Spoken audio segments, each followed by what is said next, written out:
Assalamualaikum warahmatullahi wabarakatuh. Kembali lagi di podcast Fantastic Tree. Jadi di podcast ini sebenarnya kita ngebahas apa aja sih? Apa yang mampu kita bahas, apa yang harus kita bahas, dan apa yang memang harus dibahas. Jadi sebelumnya mungkin ini nambah 1 subscriber ya, karena satu hari setiap kalinya itu nambah 1 subscriber. Jadi kita perkenalan dulu. Dengan saya sendiri, panggil aja Caca.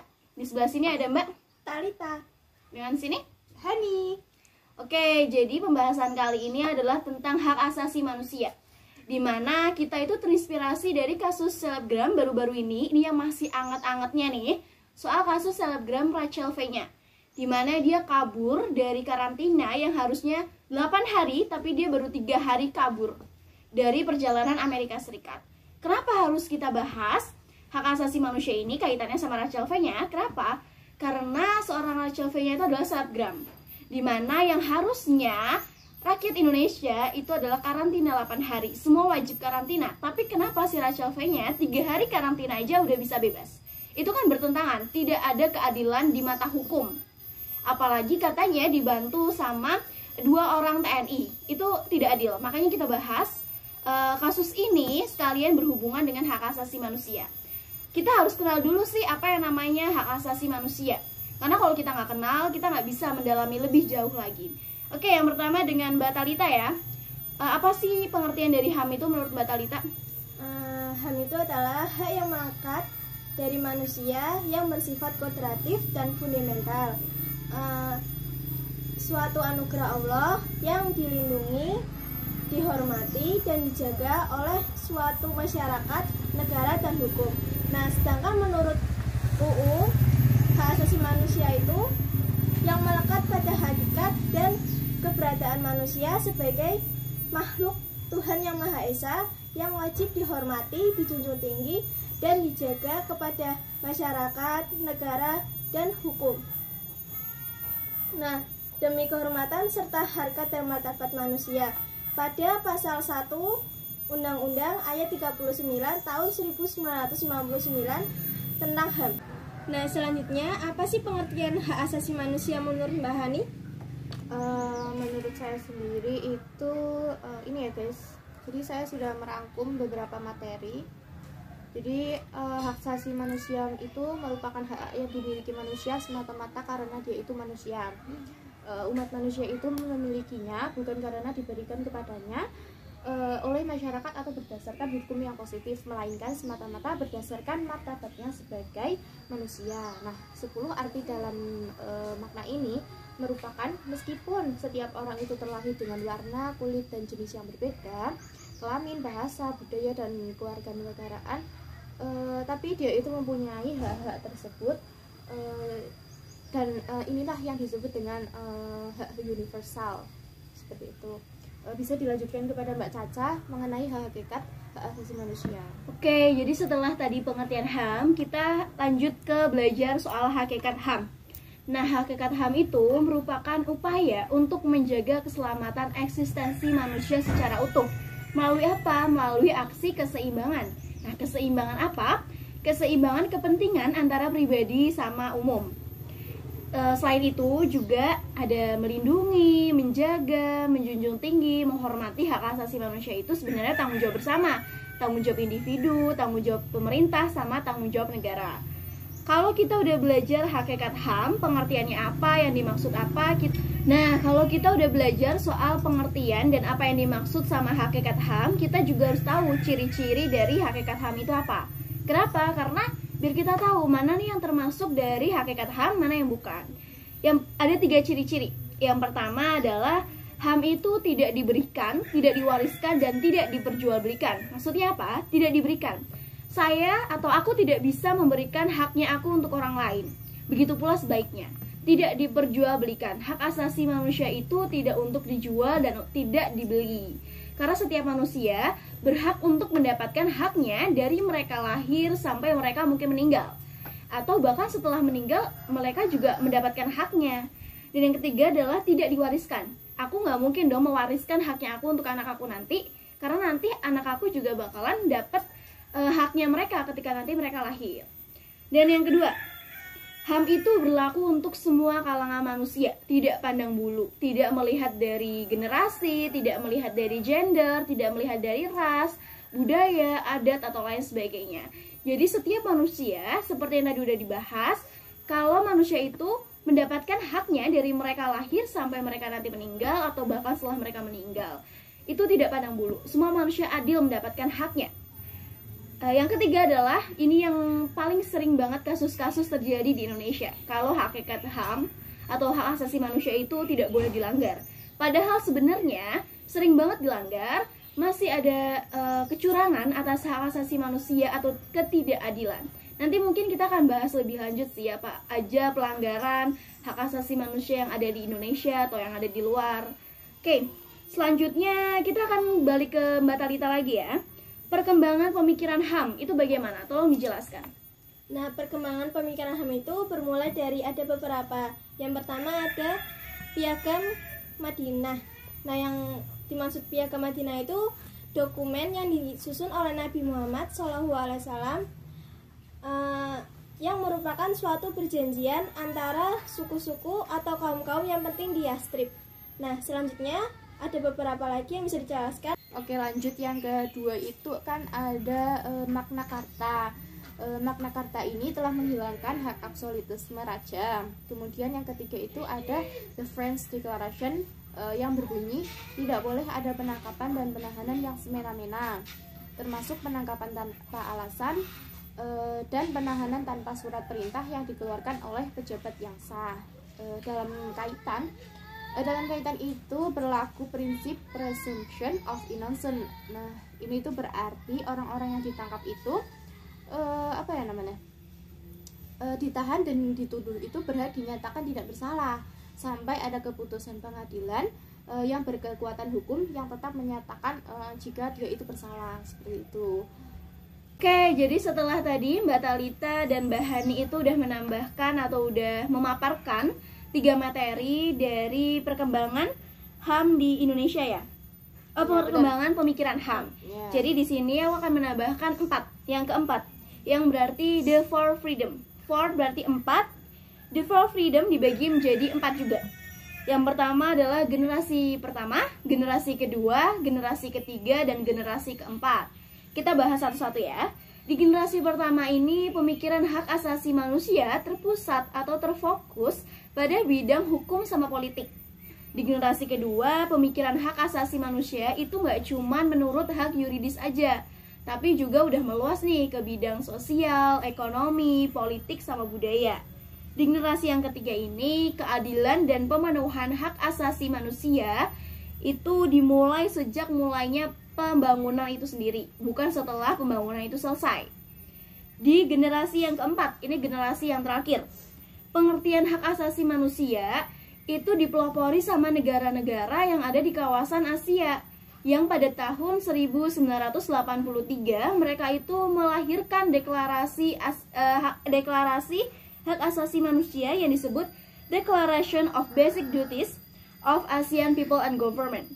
Jadi deklarasi ini lebih maju cakupannya daripada generasi yang ketiga. Kenapa? Karena nggak cuma mencangkup soal tuntutan struktural aja, tetapi juga berpihak sama terciptanya tatanan sosial yang berkeadilan. Yang kita tahu kalau misalnya ada baik, itu pasti ada buruk. Ada kelebihan, pasti ada kelemahannya.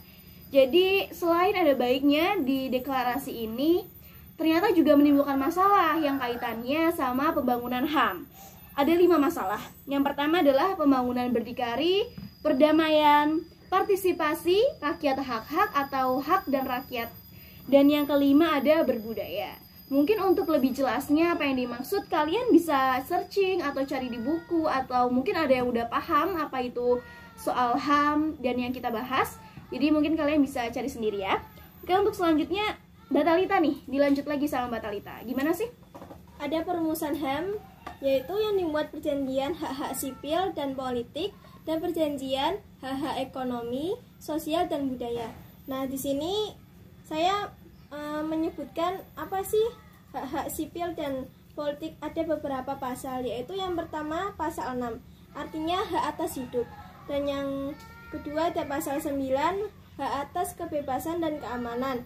Ada yang ketiga pasal 14 yaitu hak atas kesamaan di muka badan. Dan yang keempat ada pasal 18 yaitu hak atas kebebasan berpikir. Dan yang kelima ada pasal 19 yaitu hak untuk mempunyai tanpa mengalami gangguan. Dan pasal 21 yang terakhir hak atas kebebasan berkumpul. Nah, saya juga akan menyebutkan apa sih perjanjian hak-hak ekonomi, sosial, dan budaya. Ada beberapa pasal juga. Dan yang pertama pasal 6 itu hak atas pekerjaan. Dan yang kedua pasal 8 hak untuk membentuk serikat sekerja. Dan pasal 19 hak atas pensiun. Dan yang pasal 11 Pasal 9 ya, Mbak? Oh iya, Pasal 9. Yang ada. oh iya, maaf, pasal 9. Dan yang terakhir ada pasal 11 yaitu hak atas tingkat kehidupan yang layak bagi dirinya serta kekurangannya, keluarganya. Ya maaf. Nah, selanjutnya bisa dilanjutkan kepada Mbak Hani. Oke, Mbaknya mungkin berarti ya. Maaf menambahkan, jadi kok bisa? Kok malah gue? Lanjut apa? Jadi tadi sampai pasal 11 itu ada pasal 13 juga di mana hak atas pendidikan ya, menambahkan aja. Selanjutnya mungkin boleh dilanjutkan Mbak Hani. Oke, kita lanjut ya. Kita masuk ke bagaimana sih perkembangan HAM itu di Indonesia. Jadi perkembangan HAM di Indonesia itu terbagi menjadi beberapa periode. Yang pertama itu periode sebelum kemerdekaan pada tahun 1908 sampai 1945. Nah, pada masa ini itu para pemimpin Budi Utomo itu telah memperhatikan adanya kesadaran berserikat dan mengeluarkan pendapat melalui petisi-petisi yang ditinjau kepada pemerintah kolonial maupun dalam tulisan yang dimuat dalam surat kabar Gorwe desa. Kemudian yang kedua sendiri ada periode setelah kemerdekaan pada tahun 1908 sampai 1945. Nah, ini dibagi menjadi beberapa periode lagi.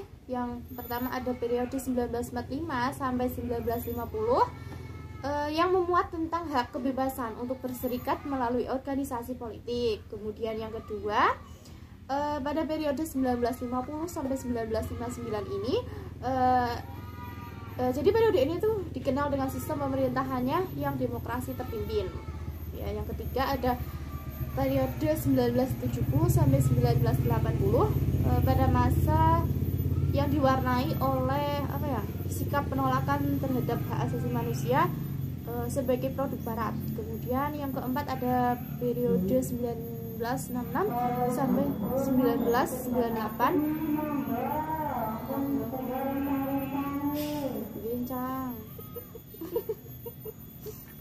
Siapa sih? Coba Potong enggak?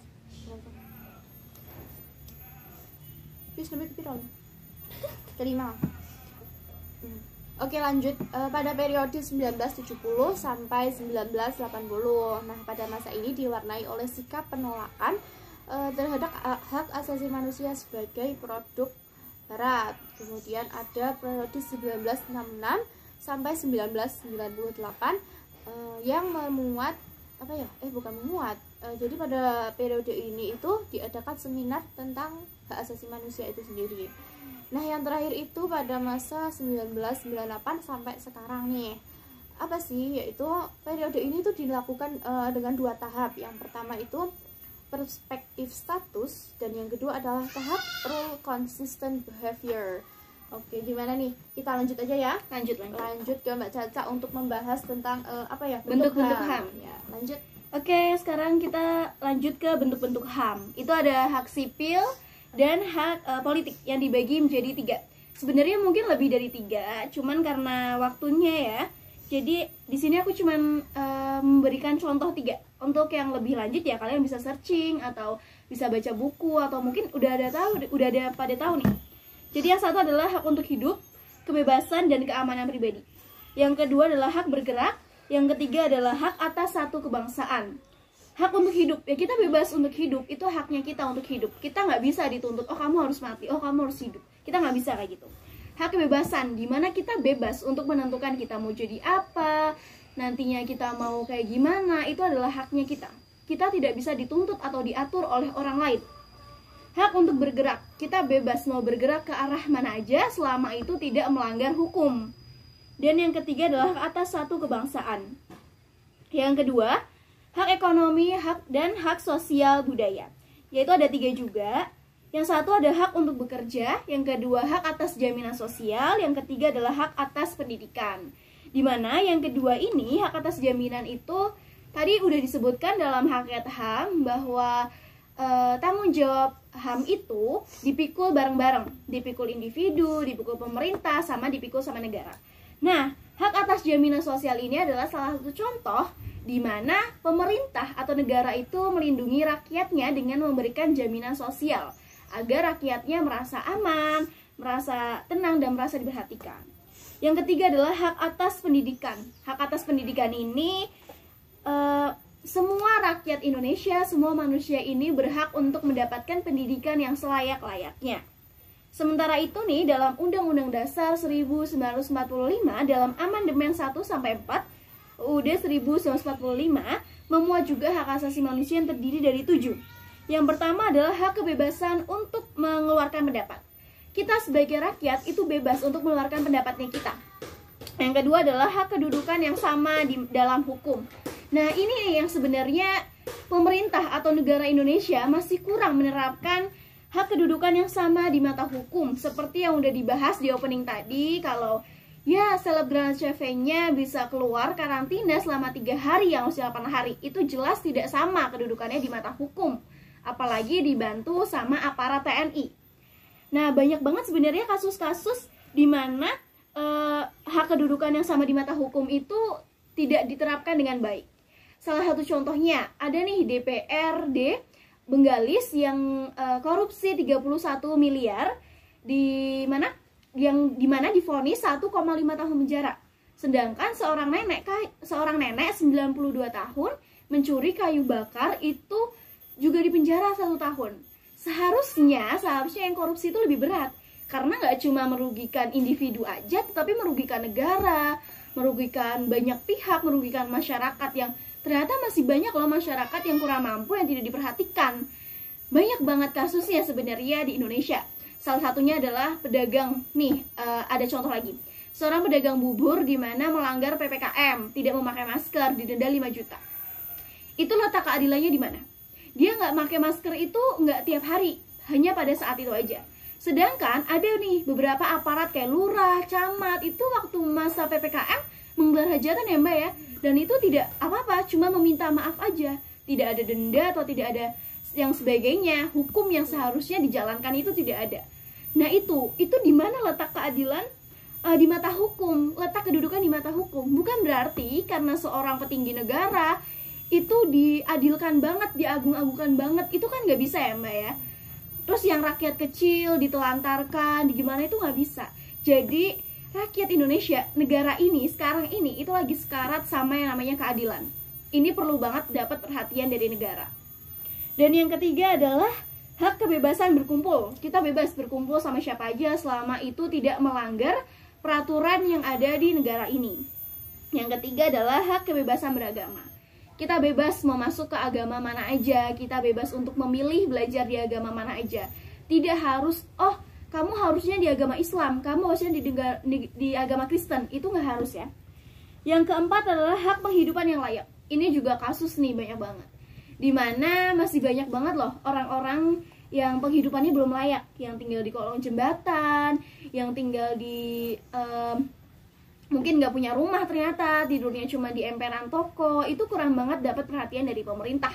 Yang ada pemerintahnya malah korupsi uang rakyat yang seharusnya untuk mereka yang kurang mampu. Itu jelas melanggar, tapi tidak diperhatikan ya. Dan yang keenam adalah hak kebebasan berserikat. Yang ketujuh adalah hak memperoleh pengajaran atau pendidikan. Ya seperti yang tadi, hak memperoleh pengajaran atau pendidikan. Setiap manusia berhak untuk mendapatkan pendidikan yang layak tanpa terkecuali atau tanpa pandang bulu. Oke, yang selanjutnya adalah hak operasional beberapa bentuk HAM yang terdapat dalam Undang-Undang Nomor 39 Tahun 1999 tentang HAM. Ada 10. Yang pertama adalah hak untuk hidup, Yang kedua adalah hak untuk berkeluarga atau melanjutkan keturunan. Yang ketiga adalah hak memperoleh keadilan. Keempat, hak mengembangkan diri. Yang kelima adalah hak atas kebebasan pribadi. Yang keenam, hak atas rasa aman. Yang ketujuh adalah hak atas kesejahteraan. Yang kedelapan adalah hak turut serta dalam pemerintahan. Yang kesembilan adalah hak wanita. Yang kesepuluh adalah hak anak. Oke, selanjutnya adalah Mbak Talita. Coba dijelaskan lagi, Mbak. Dalam hak asasi manusia itu mempunyai nilai-nilai, yaitu ada dua. Yang pertama adalah hak asasi manusia universal. Hak asasi manusia universal itu pandangan yang sangatlah luas atau yang dikenal dengan universal. Nah, yang contohnya ada beberapa. Yang pertama, hak untuk mendapatkan pendidikan. Dan yang kedua, hak untuk memeluk agama. Dan yang ketiga, hak memiliki perlindungan pada hukum. Nah, yang kedua, ada HAM partikular. Apa sih HAM partikular itu? Nah, yaitu sebuah bentuk dari hal yang dipegang oleh negara yang berada di wilayah timur. Ada contohnya, yaitu di Indonesia mendasarkan hak yang dimana berasal dari Tuhan memberikan sebuah nilai relatif. Nah, selanjutnya ada pelanggaran HAM. Bisa dilanjutkan oleh Mbak Hani. Oke, siap. Kita lanjut ke pelanggaran HAM ya. Jadi apa sih pelanggaran HAM? Jadi pelanggaran HAM itu sendiri adalah setiap perbuatan yang secara melawan hukum itu mengurangi, menghalangi, membatasi atau mencabut hak asasi manusia. Jadi ini tuh berdasarkan Undang-Undang Republik Indonesia Nomor 39 Tahun 1999. Nah, kategori pelanggaran hak-hak asasi manusia ini itu dianggap kejam. Apa sih?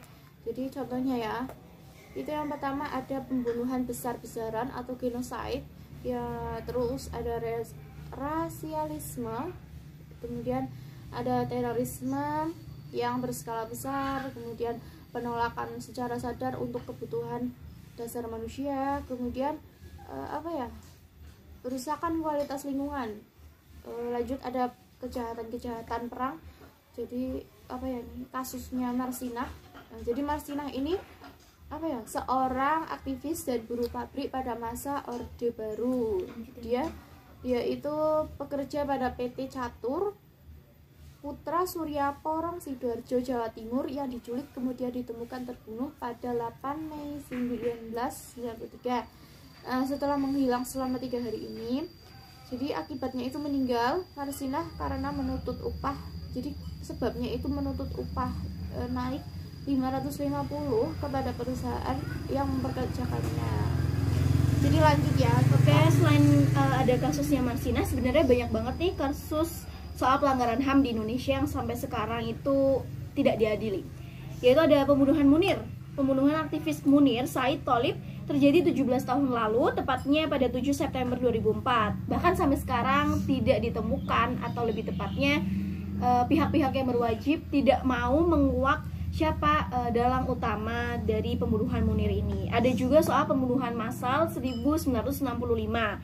Ya, yang balik lagi sih, dimana pelaku utamanya tuh sebenarnya nggak, antara emang tidak ketemu atau ya ada apanya gitu. Jadi memang tidak dikuak dengan sengaja untuk tidak terkuak. Yang ketiga juga ada peristiwa Talang Sari Lampung tahun 89. Itu banyak banget sih sebenarnya. Jadi mungkin kalian bisa searching karena itu bisa sebagai bahan belajar kalian, dimana hal-hal seperti itu seharusnya tidak terjadi di negara yang katanya adalah negara hukum, yang seharusnya masyarakatnya, pemerintahannya, negaranya itu berlaku adil tanpa ada pandang bulu sama sekali. Ada juga tragedi Trisakti, itu yang udah dikenal banget, dimana memakan korban sampai ratusan, 685 orang. Kalian mungkin bisa searching lagi ya untuk lebih lengkapnya. Jadi selanjutnya akan saya tambahkan lagi, atau mungkin Mbak Ani bisa nambahkan lagi. Iya, kita lanjut saja ya. Untuk mempersingkat waktu. Jadi kita lanjut ke pengadilan HAM-nya sendiri. Jadi pengadilan HAM itu merupakan pengadilan khusus terhadap pelanggaran HAM yang berat.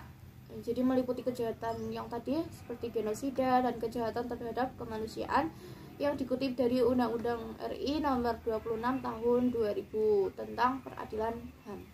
Nah, kejahatan genosida itu apa sih? Kejahatan genosida sendiri merupakan perbuatan yang dilakukan dengan maksud untuk menghancurkan atau memusnahkan seluruh atau bahkan itu sebagian. Nah, kejahatan genosida ini setiap perbuatan yang dilakukan itu dengan maksud untuk menghancurkan atau memusnahkan seluruh sebagian kelompok, bangsa, ras, etnis, bahkan agama dengan cara yang dilakukan yaitu misal membunuh, mengakibatkan penderitaan fisik atau bahkan mental. Kemudian genosida ini menciptakan memaksa, tindakan memaksa yang bertujuan mencegah kelahiran, memindahkan secara paksa anak-anak dari kelompok tertentu ke kelompok yang lain gitu. Oke, jadi ini saya akan melanjutkan soal penanggung-jawaban dalam penegakan atau reception dan pemajuan promotion, perlindungan, protection, dan pemenuhan fulfill HAM, hak asasi manusia. Setiap individu warga negara itu mempunyai hak asasi baik yang bersifat non-derogable rights atau hak yang dalam keadaan darurat maupun hak dalam keadaan perang pun itu harus dilindungi, maupun hak yang dalam keadaan normal itu juga harus dilindungi. Hak-hak inilah yang harus mendapatkan hak yang harus dijamin realisasinya oleh negara. Tanggung jawab pemajuan, penghormatan, dan perlindungan hak asasi manusia tidak hanya dibebankan kepada negara, tapi individu kita sendiri juga bertanggung jawab atas itu semua. Jadi itu semua adalah tugasnya kita, tugasnya pemerintah, tugasnya negara. Harus saling kerjasama, sama-sama memiliki tanggung jawab terhadap pemajuan, penghormatan, dan perlindungan hak asasi manusia. Ini hampir sampai pemuncakan pembahasan ya, dilanjut oleh Mbak Hani. Kita lanjut guys. Jadi kita lanjut ke hak asasi manusia di Indonesia dan kelembagaannya ya. Jadi pada masa konsideransi Undang-Undang Nomor 39 tahun 1999 ini, hak asasi manusia ini merupakan hak dasar yang secara kodrati melekat pada diri manusia. Seperti yang dijelaskan pertama, itu bersifat universal dan langgeng. Oleh karena itu harus dilindungi, dihormati, dan dipertahankan, dan tidak boleh diabaikan, dikurangi, atau dirampas oleh siapapun. Hukum material hak asasi manusia ini menunjukkan kemajuan pengaturan yang diklaim sebagai era baru dalam penegakan hak asasi manusia di Indonesia. Nah, ada pasal-pasalnya nih. Yang pertama itu ada pasal 28 Undang-Undang 1945, yang kedua Undang-Undang Nomor 39 tahun 1999, yang ketiga itu ada Undang-Undang Nomor 26 tahun 2000, yang keempat itu ada PP Nomor 2 tahun 2002, yang kelima ada PP Nomor 3 tahun 2002, yang terakhir PP Nomor 3 tahun 2002. Oke, sebelumnya maaf ya guys kalau kalian keganggu sama suara-suara yang ada di sekitar sini, karena memang di sini ramai banget guys. Jadi kita lanjut aja ya. Semoga suaranya masih bisa kedengaran jelas. Nah, di dalam Undang-Undang Dasar 1945 setidaknya terdapat 5 pasal yang secara langsung menyatakan perlunya perlindungan hak asasi manusia. Yakni yang pertama, hak kesamaan kedudukan di depan hukum dan pemerintahan, pasal 27 ayat 1. Itu yang udah kita bahas tadi, dan kurangnya keadilan dari pemerintah. Yang kedua adalah hak atas pekerjaan dan penghidupan yang layak, pasal 27 ayat 2. Itu juga udah kita bahas ya. Yang ketiga adalah hak mengeluarkan pendapat, berkumpul, dan berserikat, pasal 28. Yang keempat adalah hak untuk memeluk agama, pasal 29. Dan yang terakhir adalah hak untuk mendapatkan pendidikan, pasal 31. Mbak Talita bisa dilanjutkan untuk pembahasan yang benar-benar terakhir nih. Nah, di hak asasi manusia itu mempunyai kelembagaan, yaitu yang pertama ada Yang pertama ada Komnas HAM, dan yang kedua ada Komisi Nasional Perlindungan Anak Indonesia dan Komisi Perlindungan Anak Indonesia, dan yang ketiga ada Komisi Nasional Anti Kekerasan, dan yang terakhir ada LSM Pro Demokrasi untuk HAM. Oke, jadi mungkin itu aja yang bisa kita bahas, karena kita manusia pasti banyak kekurangannya, kita juga masih minim pengetahuan. Jadi kalau ada yang salah kalian bisa ngoreksi di kolom komentar. Kalau misalnya ada yang kurang, kalian bisa menambahkan karena kita di sini sedang sama-sama belajar ya. Jadi itu aja mungkin yang bisa kita sampaikan. Kurang lebihnya sekali lagi kami mohon maaf. Wassalamualaikum warahmatullahi wabarakatuh. Jangan lupa subscribe, comment, and bye.